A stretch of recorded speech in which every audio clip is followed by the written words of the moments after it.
Number one, acknowledge the wrong but don't stay there. Ibig sabihin, ang ginawa nyo ng girlfriend nyo, labas yan sa disenyo ng Diyos para sa relasyon ng babae at lalaki. Tawagin nyo na akong old-fashioned. Pastor, Daily Brad, 2025 na ngayon. Uso na yung mga ganyan muna. Isukat mo muna bago mabili yung sapatos. I-break in mo muna yung kotse o test drive bago bumili. Unang-una, hindi naman sapatos yung girlfriend mo, hindi rin naman kotse, no? Maaring ito yung normal na ngayon at cultural, pero this is theological. This truth is, it transcends time and culture and norms.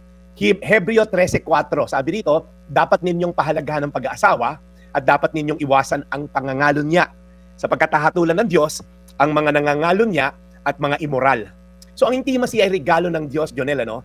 Pero ito'y para lamang sa loob ng kasal. Hindi para sa labas to. Kapag inuna ng tao yung physical kaysa sa spiritual, ayan na, yan yung resulta, nagkakawindang-windang. May guilt, may takot, di ba, nakokonsensya. So una mong gawin, humingi muna kayong dalawa ng tawad sa Diyos. You've offended a holy God. Na binigyan ka ng maayos na girlfriend, may maganda kayong trabaho, sayang sinayang nyo. Pero, number 2 kasi, grace is available. Nagkamali ka man, ang grasya ng Diyos ay nandyan lang. Pag humingi tayong tawad, siya ay mabait at nagbibigay ng grasya at awa sa mga taong lumalapit sa Kanya. I-honor mo yung sanctity ng marriage. Hindi lang ito tungkol sa paninindigan, ito'y pagsasaayos ng buhay sa ilalim ng kalooban ng Diyos. Kung ako sa inyo, kausapin ko na yung magulang ko. Kaysa pag malaki na itiyan, tinago nyo pa. Maghingi kayo ng tawad din sa kanila. Right? At sabihin nyo yung intention mo. Maaaring hindi pa panahon, hindi ka pa responsable, pero ito sabihin ko sa iyo, ba't mo ginawa?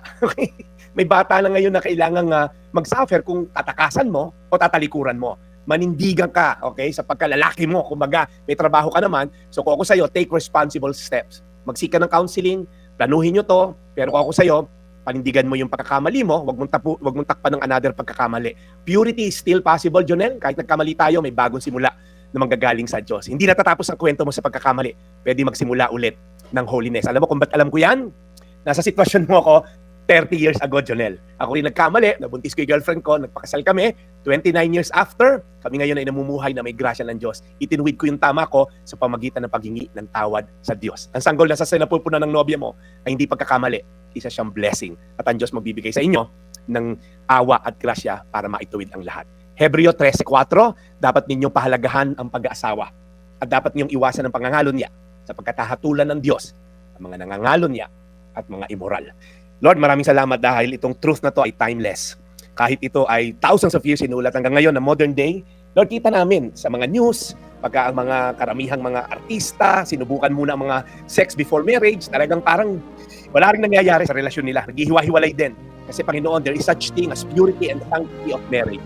So thank you, Lord, that the blessing of marriage. In Jesus' name. Amen. Today's Reflection with Pastor Jeff Eliscopides.